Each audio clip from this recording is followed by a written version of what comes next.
Hi, and welcome back. In this video, I'm going to guide you through the posture of seated meditation.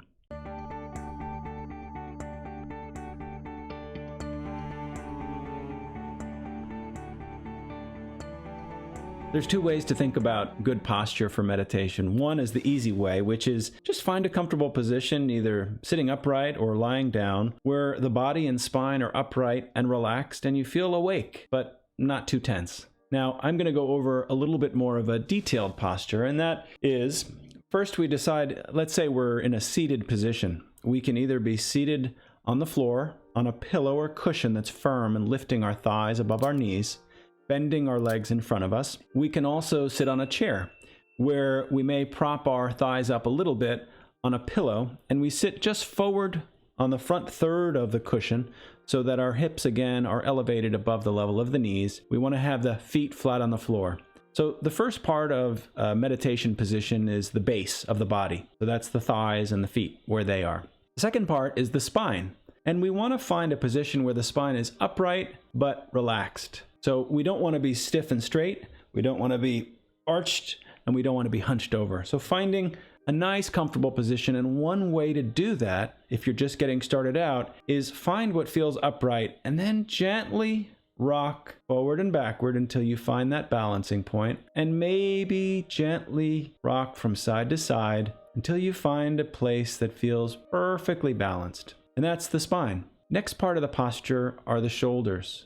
We want to have the shoulders not tensed or hunched, not forward, but just relaxing with gravity down our back. Next part of the posture are our hands. Now the hands tend to get tense if we're stressed, so we want to relax the hands, and we can position them either face down on our thighs or face up on our thighs, or you can place them in what's called a mudra, which is a position.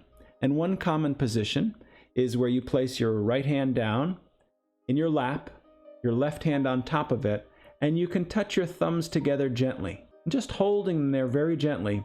One of the benefits of this position is that if you start to fall asleep or get drowsy during meditation, before that happens, the thumbs start to sink or fall apart. So it's actually a form of biofeedback, and it tells you, maybe it's time to wake up a little bit. Once we have our hands in position, and our spine and our shoulders, then we move upward to the head.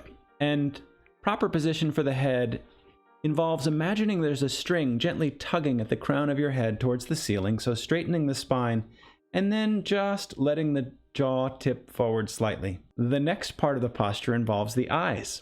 And there's two schools here. One says you can let the eyes close completely, and the other is let the eyes gaze softly in front of you without focusing on anything particular. And there are pros and cons of each.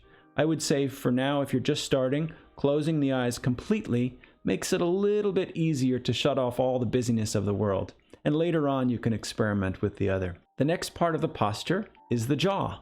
We want to make sure the jaw is relaxed, because when we tense our jaw, it's very hard to get into that state where we're more receptive, more aware of what's happening inside. Next is the tongue.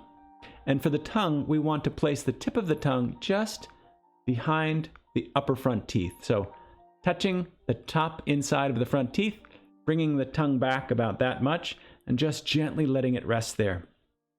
And often before we start our meditation, you may want to take a swallow, and then just relaxing the body, getting comfortable in that posture, and choosing not to move if you can avoid it. Now, what do you do if this becomes uncomfortable, which it will potentially? You are allowed to move. Just notice that you're feeling uncomfortable. Noticing where the discomfort is. Noticing whether or not you actually have to move or shift, or whether that's just the mind pushing you in that direction. So become aware of any urge to change your posture. That's actually part of the practice. So thanks for joining me today. I'm really glad you're here. If you haven't already subscribed to the channel, just click the red button below. That way you won't miss out on any of the weekly videos. Have a wonderful rest of the day, and be kind to yourself and each other.